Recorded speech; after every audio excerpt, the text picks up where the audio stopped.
하나님 말씀 고린도 후서 6장 9절과 10절 제가 봉독하겠습니다.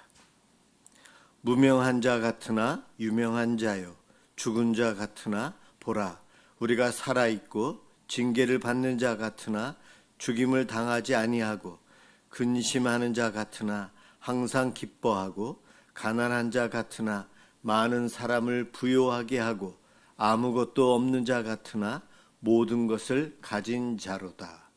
아멘. 실상은 내가 부요한 자니라 라는 제목으로 함께 은혜를 받고자 합니다. 오늘 이 제목은 요한계시록 2장 9절에 있는 말씀이에요. 요즘 매일 기도에 이제 요한계시록을 하기 시작했는데 2장과 3장에 그 터키 지역에 있는 7 교회들에게 하나님께서 편지를 쓰신 내용들이 나와요. 에베소 교회, 서머나 교회 이런 식으로 나오는데, 그 7 교회는 오늘날 이 땅에 있는 우리 모든 예수 믿는 사람들, 모든 교회를 대표하는 그러한 역할을 합니다. 당시에 터키 지역에 많은 교회가 있었지만 그 중에 7 교회만을 택하셔서 그들에게 편지를 쓰며 칭찬과 격려와 또한 잘못된 부분들을 야단치시고 끝까지 승리할 수 있도록 하는 하나님의 메시지가 들어있어요. 그 중에 두 번째인 이 서머나 교회 그리고 빌라델비아 교회, 이 두 교회는 칭찬만 들었던 교회예요. 단점은 하나님이 말씀 안 하셨는데, 그 중에 이 서머나 교회, 서머나 지역이 당시 상업 지역이었고요. 그러니까 굉장히 무역이 발달했는데, 당시에는 길드라고 해서 상업하는 조직체들이 있어요. 연합. 그 안에 들어가야만이 제대로 장사를 할 수 있고 돈을 벌 수 있어요. 그 안에 들어가느냐 못 들어가느냐, 그것이 삶에 있어서 풍요냐 가난하게 사느냐, 이것이 결정이 나요. 그리고 황제를 숭배하는 데 있어서 황제를 잘 숭배하는 그들이 거기에 있는 신전에 열심히 가고 이러한 활동을 하는 사람들이 로마로부터 보호를 받습니다. 그런데 이 서머나 교회는 그 지역에 있으면서 예수 그리스도를 주로 시인하는 이들이었기 때문에 황제를 숭배할 수가 없었어요. 그러다 보니 그 길드 연합체에도 가입할 수 없고 로마로부터 늘 눈치만 보면서 피해 다녀야 되고, 한마디로 말해서 제대로 살 수가 없어요. 오늘날로 하면 공직사회에 못 들어가고 공기업에도 못 들어가고 일반 대기업도 못 들어가요.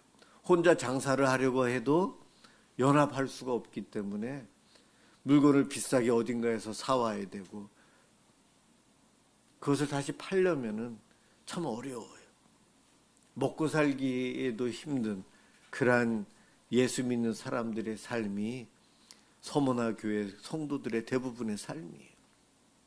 그러다 보니 그들이 늘 우리는 가난한 자, 힘이 없고 눈치 보는 자, 세상 사람들이 우리를 보고 찌질이라 이야기하는 소리를 듣고 사는 그러한 서머나 교회였어요. 그런데 예수님께서 너희가 궁핍하고 어렵게 살아가지, 그런데 실상은 너희가 부유한 자니라, 그렇게 말씀하고 계세요. 에베소 교회는 주님이 가난한 것 같지만 부유한 자다 이렇게 말씀하셨는데, 그런데 이 7 교회 중에서 라우디게아 교회, 이제 7번째 나오는 교회는 그 반대예요. 성도들이 우리는 부자다, 부유하다, 부족한 것이 없어, 성도들이 그러고 있는데 하나님께서는 너희는 헐벗고 가난한 것을 모르느냐 야단치세요. 서머나 교회와 라우디게아 교회가 서로 반대의 평가를 하나님으로부터 받고 있어요. 이 땅에 살면서 우리들은 어떨까? 우리들은 눈에 보이는 것을 보면서 판단을 합니다. 큰 집, 작은 집, 넉넉한 통장, 잔고가 없는 통장, 안정적인 직장, 그렇지 못한 직장, 이런 것을 통해서 부유하다, 부자다 이렇게 판단을 합니다. 그런데 성경의 기준은 그렇지 않다는 거예요. 서머나 교회가 너희가 궁핍하게 살고 있지만 사실은 너희가 부유한 자다. 고린도후서 오늘 6장 9절 10절을 읽었어요. 바로 서머나 교회와 같은 성도들에게 이렇게 말씀하시는 거예요. 너희가 무명한 자 같으나 유명한 자요, 죽은 자 같으나 보라, 우리가 살아있고, 가난한 자 같으나 많은 사람을 부유하게 하고, 아무것도 없는 자 같으나 모든 것을 가진 자로다. 저와 여러분에게 하나님은 이렇게 말씀하십니다. 겉으로는 가난해 보이지만 실제적으로는 실상은 모든 것을 가진 자다. 세상 기준으로는 실패 같지만 하나님 나라 기준으로는 승리이다. 성경은 보이는 형편이 아니고 하나님 안에 있는 우리의 실제의 모습을 제대로 말씀해 주고 계세요. 부요하다. 오늘 제목에 부요하다라는데 부자라는 단어와 부요하다는 단어가 좀 다르게 사용됩니다.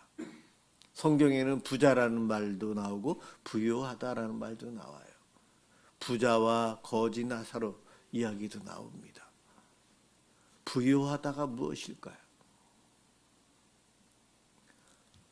제가 오늘 야구공을 가지고 왔어요.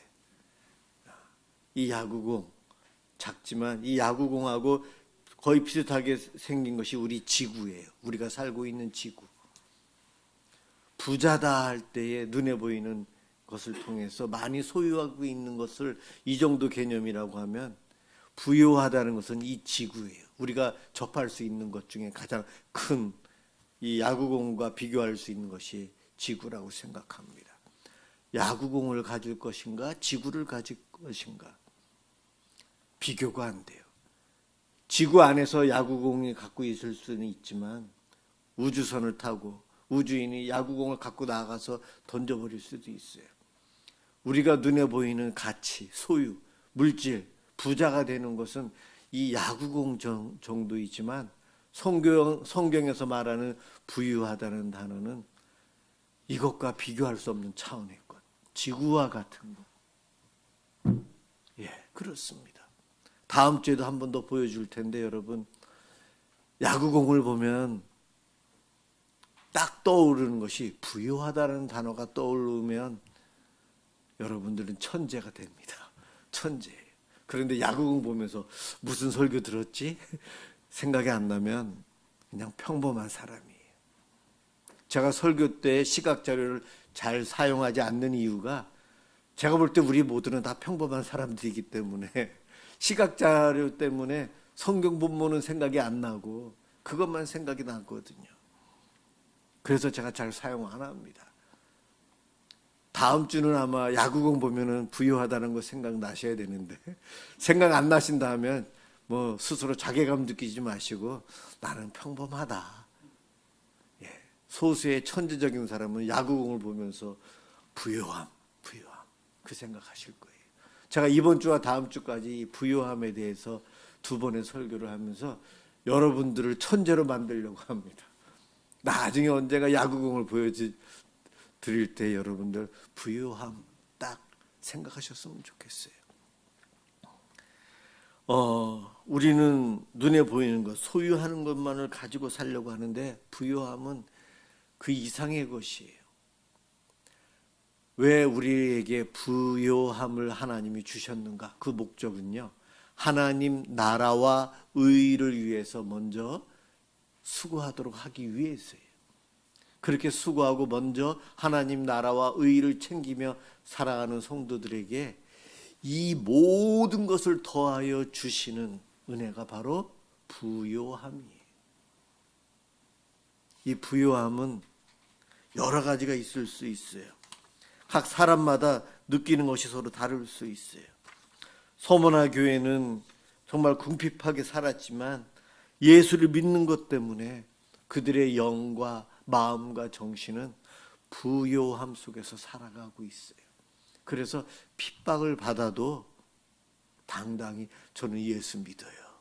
이와 같은 고백을 하며 순교의 길도 갈 수 있는 이들이 서머나 교회 성도들이었던 겁니다. 실상은 내가 부유한 자니라. 이 말은 궁핍한데 그것이 아니고 부유하단다. 잃었는데 없는 것이 아니고 많이 가진 자야. 핍박을 받는다고? 아니야, 너는 복 받는 자야. 주님은 이렇게 말씀하고 계십니다. 성경에서 부요는 단순히 물질이 아닙니다. 하나님과의 관계에서의 부요예요. 하나님, 오늘도 기도하셨죠. 아버지라고 불러요. 하나님을 아버지라고 부르다 보니 내가 하나님의 자녀구나. 하나님이 나를 이렇게 사랑하고 계시네. 어느 순간 깨달을 때에 내 마음이 어떻죠? 창조주 하나님이 나를 귀하게 여기시는구나. 남들은 나를 잘 모르는데 하나님은 나를 잘 알고 계시네. 나를 뽑아주셨네. 나를 걸작품으로 귀하다고 여겨주시고 계시는구나. 그것을 느끼고 깨닫는 순간 내 마음속에 찾아오는 그 은혜가 바로 부요함이에요. 영원한 생명을 내가 소유하고 있어요. 예수를 믿어 구원을 받아서 천국에 이미 갈 수 있는 자가 되어 있어요. 그것 때문에 이 땅에서 우리는 여유를 누리며 살아갑니다. 여기가 끝이 아니에요. 영원한 삶, 이곳과 비교할 수 없는 다른 차원의 삶이 나를 위해서 기다리고 있다는 것. 그 생각, 그 마음을 품고 살아가는 사람은 여기서 아무리 힘들어도 불안해하는 정도가 달라요. 조급해하는 정도도 달라요. 두려움, 근심, 걱정도 있지만 세상 사람들과는 다른 무엇인가가 내 속에 있어요. 이것이 바로 부요함이에요. 하나님의 약속을 소유한 부요를 우리는 누리고 살아가요. 요한계시록은 결국 종말이 있다, 끝이 있다. 예수님이 오셔서 성경을 기준으로, 예수님 믿는지 안 믿는지를 기준으로 판단하셔서 우리에게는 승리를 주시는 그날이 온다. 이것을 이야기하는 것이 요한계시록이에요. 새하늘과 새 땅이 있다. 약속해 주시는데 그 약속을 믿고 있는 사람들은 환난 속에서도 가난 속에서도 소망을 갖고 살아가기에 세상 사람들과는 비교할 수 없을 정도로 강합니다. 그 무엇인가 비밀을 소유하고 있어서 다르게 살아가요. 이것이 바로 부요함이에요. 부자라는 개념과는 다르잖아요. 야구공과 지구의 차이. 그 이상이죠, 사실은. 여러분, 이 부요함을 이미 누리고 살고 계시는데 그것을 깨닫고 있나요? 그것을 깨닫고 살아가는 사람은 누리면서 살아가요. 있는데 그것을 모르고 살아가는 성도들이 너무 많다는 거예요. 눈에 보이는 저것 때문에 눈에 안 보이는 이 부요함을 내가 자꾸 잊고 세상 사람들처럼 그렇게 살아가요. 이것이 우리의 연약함이요 어리석음이에요. 하나님은 성경 곳곳을 통해서 부요함을 우리에게 알려주고 계세요. 먼저 하나님의 나라와 하나님의 의를 위해서 살라. 손해보는 것 같지만 손해가 아니라는 거예요. 그렇게 살아가는 이들에게는 부요함을 주셔서 어느 누구보다도 더 큰 은혜 속에 살아간다는 거예요. 이 부유함 속에는 물질적인 부자도 포함되어 있고 어떨 때는 포함되지 않을 수도 있어요. 그렇지만 그것 아주 작은 것이라는 겁니다. 고린도 후서 8장 9절에 이런 말씀이 나와요. 잘 들어보세요. 우리 주 예수 그리스도의 은혜를 너희가 알거니와. 알아야 된대요. 모르면 안 된대요. 그리스도의 은혜를. 부요하신 이로써 너희를 위하여 가난하게 되심은 그의 가난함으로 말미암아 너희를 부요하게 하려 하심이라. 예수 그리스도의 은혜, 그 은혜는 하늘에서 신이시고 창조주이신 그 하나님이 그 부요함을 버리고 이 땅에 가난하게 오셨어요. 가난하게 오신 이유는 가난한 우리에게 부요함을 주시기 위해서 오셨다는 거예요. 하나님은 하늘의 부요를, 영광을 우리 때문에 포기하셨어요. 그리고 십자가에서 가장 가난한 자의 모습으로 죽으심으로 우리를 회복시켜 주십니다. 우리를 진짜 부요하게 하시기 위해서 그와 같은 일을 하셨다는 거예요. 십자가는 가장 큰 손해처럼 보입니다. 그렇죠? 예수님 천사를 통해서 안 죽으실 수도 있었는데 십자가에서 그분은 죽으심으로 세상적으로는 가장 큰 손해를 보셨어요. 그런데 인류 역사상 그 십자가 사건은 가장 큰 부요의 사건이에요. 우리를 가장 부요롭게 하는 사건이 예수님의 십자가예요. 이것이 바로 복음의 역설이에요. 십자가에 죽는 것이 가장 부요해지는 것이었어요. 좁은 길로 가야 하는 이유가 바로 그 복을, 부유함을 누리기 위한 것이었어요. 희생, 남에게 나눠줌이 내 것을 포기하는 것 같지만 내가 더 부유하게 되는 비결이었던 겁니다. 그리스도인은 바로 이와 같은 부유함을 누리고 살아가는 사람들이에요. 그래서 세상 사람들은 이와 같은 모습으로 살아가는 그리스도인들을 두려워할 수밖에 없어요. 그래서 저들이 기독교인이면 무조건 공격하고 무조건 싫어하고 우리를 힘들게 하려고 하는 거예요. 그것은 당연한 겁니다. 세상은 질투하거든요. 자기에게 없는 것이 우리에게는 있거든요. 여러분, 이것이 진정 하나님이 우리에게 주신 축복이에요. 복이에요. 우리가 그것을 누리고 살아갑니다. 요한계시록 2장 9절에 자칭 유대인이라 하는 자들의 비방도 알거니와, 당시에 이 서머나 교회를 힘들게 하는 이들이 스스로 유대인, 하나님의 종, 하나님의 축복받은 선민이라고 하는 유대인들이었대요. 그들은 스스로 하나님의 백성이다, 스스로 자기 자신이 영적으로 부유하다라고 착각하고 살아가는 사람들이에요. 그러나 예수님은 그들을 책망하십니다. 겉으로는 종교적이었지만 실상은 하나님과 멀리 있는 자들이었어요. 이것이 무서운 일입니다. 무서운 일이에요. 가난한데 부유한 교회가 있고 부유한데 가난한 사람들이 있어요. 겉으로는 예배를 드리지만 속은 메마를 수 있고요. 겉으로는 작고 연약한 교회지만 하나님의 임재로 가득 찰 수 있습니다. 가득 찰 수 있어요. 여러분, 저와 여러분이 우리가 누려야 할 부요가 무엇일까요? 그 부요. 우리는 늘 회개기도해야 한다. 회개기도가 부담되지만 용서받은 자로서의 담대함을 누리고 살아야 돼요. 그래서 늘 기도하시면서 기도로 하나님 앞에 담대히 나아가야 합니다. 죄를 지었다고 숨을 필요 없이 죄가 있을 때에 더 하나님 앞에 달려가야 된다는 거예요. 더 기도해야 하고 더 예배 드리기에 열심히 내야 합니다. 죄인이라는 것이 아니고 나는 용서받는 탕자이기에 아버지께 달려가면 아버지는 야단치는 것이 아니고 나를 품어주신다는 거예요. 기다리고 계시거든요. 멀어지면 안 된다는 거예요. 용서받은 자의 담대함을 가지고 살아가는 이들이 부유함을 누리는 자입니다.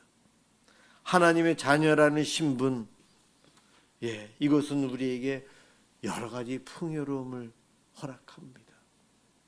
하나님의 자녀이기에 그분 사랑받는 것 당연하고, 그분께 달라고 요청하는 것, 잘못을 해도 용서받을 수 있어요. 그럼요. 이러한 마음을 갖고 살아가는 우리가 부유한 자입니다. 영원한 소망, 천국에 대한 소망, 아까도 말씀드렸어요. 또한 성령님이 내 속에 계시는데 그분이 우리를 위로해 주십니다. 힘들 때에 다른 사람의 말로는 위로가 안 되지만 내 속에 계신 성령님은 나를 위로하고 계십니다. 눈물 흘리고 아파하고 힘들어하고 골방에 있을 때에 성령님이 나를 위로해 주시고 밝은 길로 인도해 주십니다. 어떠한 상황에서도 빼앗기지 않는 평강이 우리에게 있어요. 아무리 두려워도 저는 겁을 많이 먹고 살아 겁이 많아요. 깜짝 놀라기도 해요. 그렇지만 제가 연약한 걸 어떻게 합니까? 그렇지만 저에게는 세상이 빼앗아갈 수 없는 하늘나라를 소망하고 있기에 평강이 있어요. 제가 문자를 보내거나 할 때 제가 사용하는 인사말은 샬롬이에요. 평강, 평안. 세상은 불안하게 하고 근심 걱정하게 하지만 하나님은 나에게 샬롬을 주셨고 그 나라 갈 수 있도록 해주셨거든요. 그것이 나와 관계되는 연결되는 모든 사람들에게 있기를 소망하는 제 기도문이 문자로 보낼 때 샬롬 이거로 인사를 합니다. 티를 내는 거죠. 내가 받았으니 또 나누어 주어야 되죠. 저는 그렇게 합니다. 여러분 가족이 있어요. 또한 우리 교회 공동체 여러분들이 이 자리에 계십니다. 하나님이 주신 내 가족, 하나님이 주신 내 성도, 이 공동체가 얼마나 귀한지요. 코로나 이후에 우리 교회도 모여서 다시 예배를 드리지만 예전 같지 않고 힘들면서 여기에서 예배를 드리는데 왜 이렇게 힘든지요? 빈자리가 더 많아지고 또 연약한 분들이 여러 가지 이유가 있어서 예배당에 못 와요. 합당한 이유를 만들어서 못 오시기도 하고 그런 걸 보면서 마음이 아프고 한숨이 나오고 어떨 때는 여기서 설교하는데도 여러분들 보는 것이 마음이 너무 불편하고 힘들어요. 그런 저에게 하나님께서 어느 순간부터 마음에 샬롬과 부요를 주시는데 너가 할 일은 이 예배당에 오는 성도들에게 또한 너와 관련된 이들에게 눈에 보이는 것이 아니고 하나님의 샬롬, 부요함을 전해야 된다. 이 메시지를 주시는데 제가 회복되는데 한 두세 달 걸리는 것 같더라고요. 그전에는 여러분들이 여기 오셔서 앉아서 근심 걱정하는 것이 다 보여요. 설교하는데도. 제 아내도 들어오면서 힘들어해요. 다 보여요. 너무 마음이 아프고 너무 힘든 거예요. 제가. 그런데 하나님이 그 은혜를 주시는데 눈에 보이는 것이 다가 아니다. 다가 아니래요. 내가 너를 얼마나 사랑하는데 미사남솔 은혜의 교회를 내가 얼마나 사랑하는데 그러는데 그 순간부터 여기 오셔서 근심 걱정하시면서 오시는 성도들에 대한 부담감이 아니고 그분들이 여기 와서 앉아주시고 여러분들이 오시는 것 자체가 그 순간부터 저에게는 기쁨이 되고 감사가 되고 여러분들이 너무 소중한 거예요. 여러분들이 계시니까 제가 목회를 하잖아요. 내 가족이 있으니까 내가 안식을 누리고 제가 힘을 얻고 살아가요. 이 모든 것들이 부요함이더라고요. 그런데 어느 한순간 눈에 보이는 것으로만 평가하면서 살던 저에게 주님이 아니라는 것을 보여주시는데 그렇습니다. 목회하면은 숫자에 예민해질 수밖에 없다. 그런데 그것을 초월해야 된다. 그런 이야기는 전도사 때부터 들었고 배우고 그랬는데도 안 되더라고요.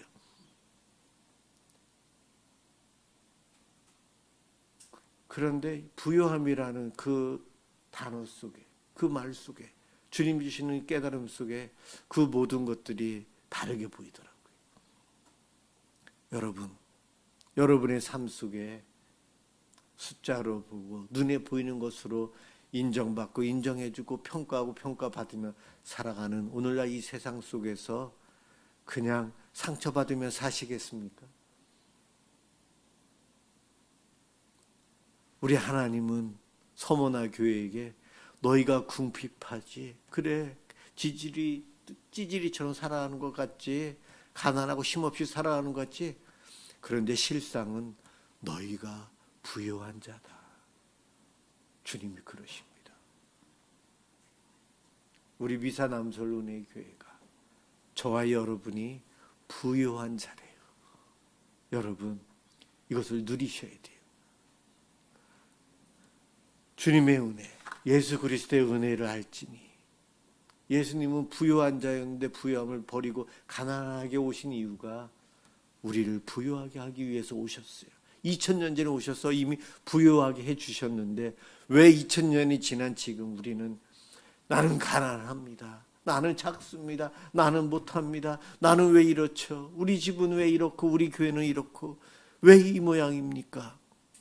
그러면서 살아가는 우리들에게 궁핍하지만 실상은 너는 부유한 자니라 말씀하고 계세요.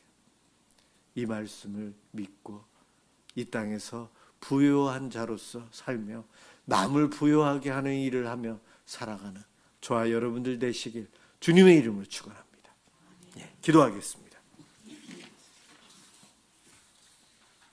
사랑의 하나님, 감사합니다.